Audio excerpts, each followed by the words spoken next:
Assalamualaikum viewers, welcome to our YouTube channel.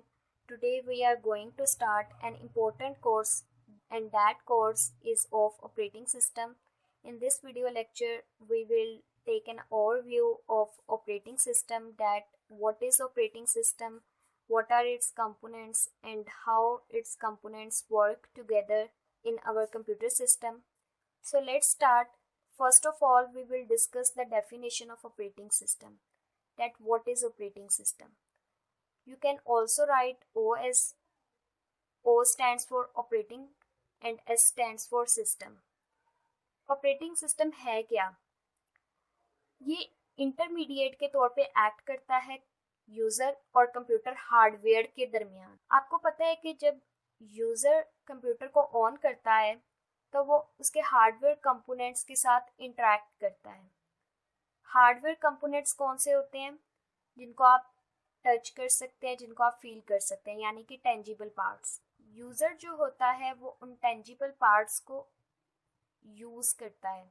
ऐसे use नहीं करता कि टच कर लिया, फील कर लिया. नो, यानी कि अब सीपीयू है, आप उसको सिर्फ टच और फील करके तो उसकी वर्किंग को एनालाइज नहीं ना कर सकते. सीपीयू की बहुत सारे काम हैं, इसको हम ब्रेन ऑफ कंप्यूटर कहते हैं. तो ऑपरेटिंग सिस्टम एक्चुअली एक यूज़र फ्रेंडली इन्वायरमेंट प्रोवाइड करता है यूज़र और कंप्यूटर हार्डवेयर के दरमियान. यानी कि ये जो कम्युनिकेशन है यूज़र और कंप्यूटर हार्डवेयर के दरमियान, उसको फैसिलिटेट करता है. अब आप मेरा पॉइंट समझ गए होंगे. सेकंड बात जो हमने इसमें डिस्कस करनी है वो ये है कि ये रिसोर्स एलोकेटर है. ठीक है, एक तो ये एक्ट करता है एज इंटरमीडिएट. सेकंड ये है कि ये रिसोर्स एलोकेटर है. रिसोर्स एलोकेटर का क्या मतलब है? सबसे पहले हम रिसोर्स की बात करते हैं. हमारे कंप्यूटर सिस्टम में ना बहुत सारे रिसोर्सेज होते हैं, जैसे कि प्रिंटर है, इनपुट डिवाइस है, आउटपुट डिवाइस है. तो ये सारे रिसोर्सेज हैं. एलोकेटर मीन असाइन करना. ऑपरेटिंग सिस्टम को रिसोर्स एलोकेटर इसलिए कहा गया है क्योंकि जब हमारे कंप्यूटर सिस्टम में मल्टीपल प्रोग्राम्स रन हो रहे होते हैं ना, तो ऑपरेटिंग सिस्टम डिसाइड करता है कि कौन सा रिसोर्स किस प्रोग्राम को असाइन करना है और कब असाइन करना है. यानी कि अगर आप मल्टीपल वेबसाइट्स ओपन करके बैठे हैं तो किसी को इनपुट डिवाइस चाहिए तो किसी को आउटपुट डिवाइस चाहिए, डाटा डिस्प्ले करने के लिए, डाटा इनपुट लेने के लिए. तो ऑपरेटिंग सिस्टम डिसाइड करेगा कि कौन सा रिसोर्स किस प्रोग्राम को कब असाइन होना चाहिए. राइट. देन थर्ड थिंग जो हमने डिस्कस करनी है वो ये है कि ऑपरेटिंग सिस्टम प्रोग्राम्स को कंट्रोल करता है. कंट्रोल प्रोग्राम्स, यानी कि ये प्रोग्राम्स की एग्जीक्यूशन को कंट्रोल करता है ताकि कोई भी एरर ना आ सके. यानी कि अगर कोई एरर आता है तो उसको डिबग करना भी ऑपरेटिंग सिस्टम का काम है कि वो उसको बग करेगा. यानी कि पहले एरर फाइंड करेगा, देन उसको डिबग करेगा. एरर फाइंड करने के बाद उसको रिमूव भी करेगा ताकि प्रोग्राम एग्जीक्यूट हो सके. राइट. तो ये प्रोग्राम की एग्जीक्यूशन को कंट्रोल भी करेगा. सो व्यूवर्स, ये एक छोटा सा ओवरव्यू था ऑपरेटिंग सिस्टम का. अब हम इसके कुछ कंपोनेंट्स को डिस्कस करेंगे one by one. I have to erase this data. पहला जो कंपोनेंट है वो है सीपीयू स्केड्यूलिंग.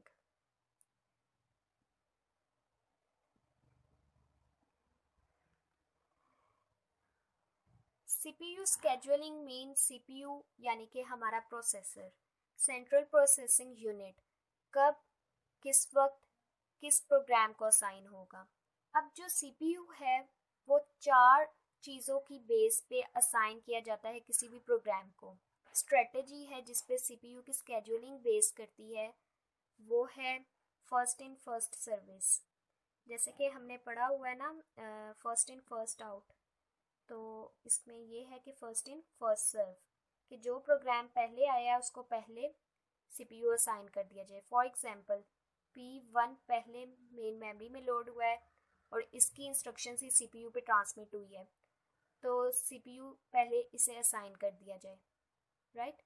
देन सीक्वेंस में बाद में P2 आया है तो देन इसे असाइन किया जाए, देन P3 आता है तो इसे, देन सीक्वेंस में आपने CPU को असाइन करवाना होता है प्रोग्राम्स को, ठीक है। तो इसको हम फर्स्ट इन फर्स्ट सर्व कहते हैं। सेकंड जो स्ट्रेटजी है that is priority base. Priority base में जिस प्रोग्राम की प्रायोरिटी ज़्यादा होती है उसको CPU असाइन कर दिया जाता है। फॉर एग्जांपल प्रोग्राम 2 है, इसके अंदर जो इंस्ट्रक्शंस एग्जीक्यूट हो रहे हैं वो बहुत ज़्यादा इम्पोर्टेंट है, उनका एग्जीक्यूट होना लाजमी है और जल्द से जल्द एग्जीक्यूट होना लाजमी है।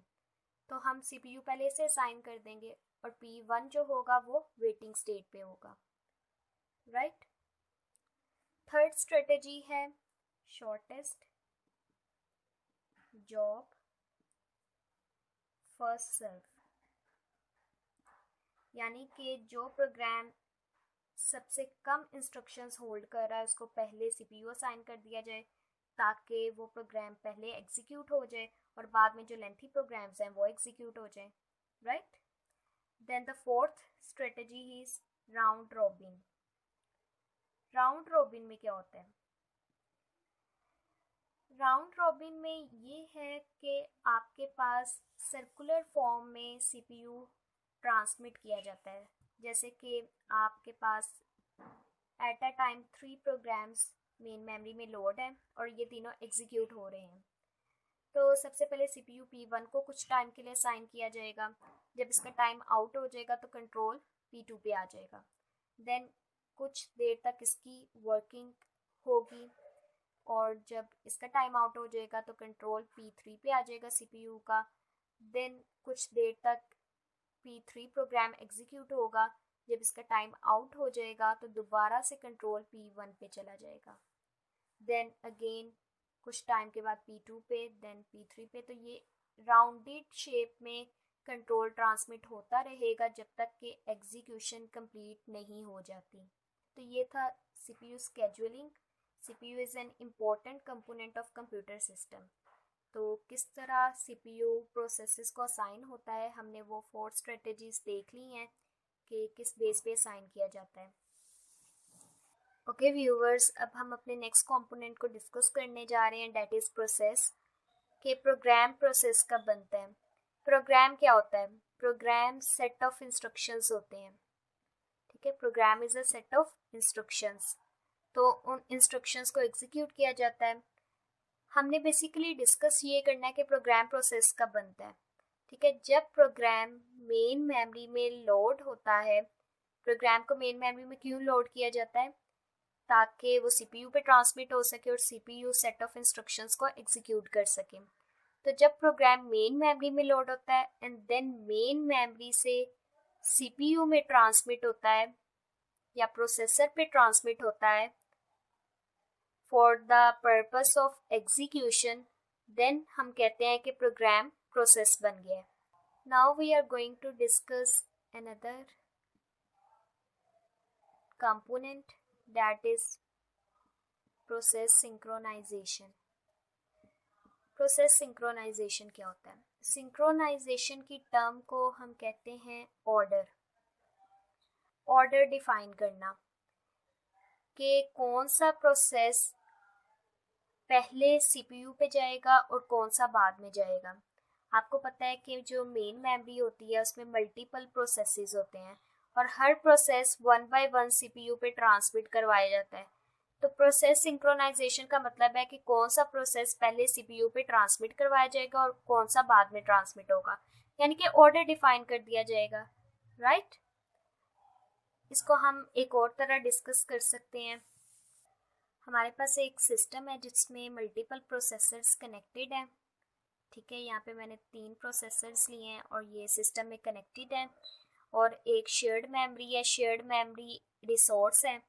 अब तीनों प्रोसेसर जो हैं वो शेयर्ड मेमोरी को एक्सेस करते हैं। तो ये एक रिसोर्स है, तो ये रिसोर्स सबसे पहले किस प्रोसेसर को असाइन किया जाएगा, किसको एलोकेट किया जाएगा, उस चीज़ को डिफाइन करना प्रोसेस सिंक्रोनाइजेशन है। आपको पता है प्रोसेसर डायरेक्टली शेयर्ड मेमोरी को एक्सेस नहीं करते बल्कि बसेस को यूज़ करते हैं। अब बसेस आपके पास अगर मल्टीपल हैं तो eight the same time multiple processors shared memory को यूटिलाइज कर सकते हैं। लेकिन अगर आपके पास एक सिंगल बस है तो एट अ टाइम एक ही प्रोसेसर शेयर्ड मेमोरी को एक्सेस करेगा उस सिंगल बस के थ्रू और बाकी दोनों वेट करेंगे।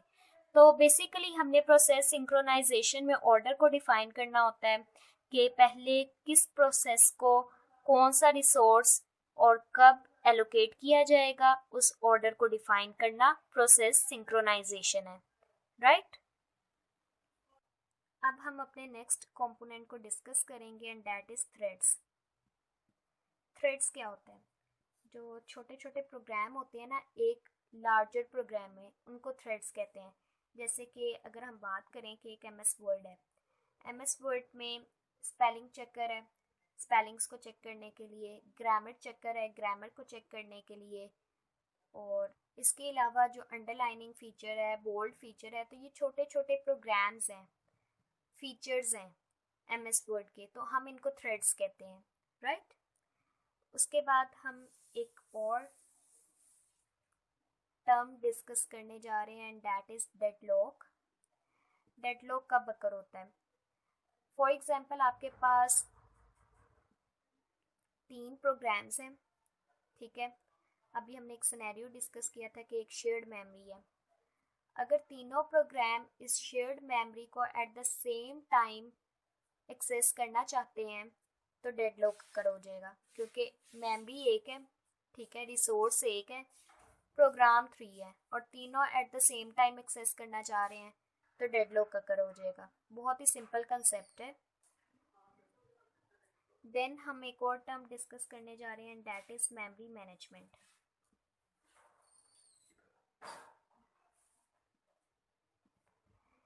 मेमोरी मैनेजमेंट, आपको पता है कि प्रोग्राम्स जो हैं वो हमारे पास मेन मेमोरी में लोड होते हैं सीपीयू से एग्जीक्यूट होने से पहले, देन मेन मेमोरी से ही तो वो सीपीयू पे ट्रांसमिट करवाए जाते हैं एग्जीक्यूशन के लिए, राइट।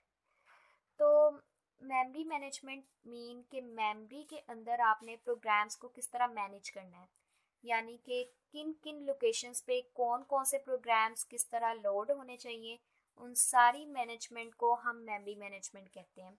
और ये आगे जाके हम डिटेल से डिस्कस करेंगे, अभी जस्ट हम ओवरव्यू ले रहे हैं मुख्तलिफ कंपोनेंट्स का ऑपरेटिंग सिस्टम के, राइट।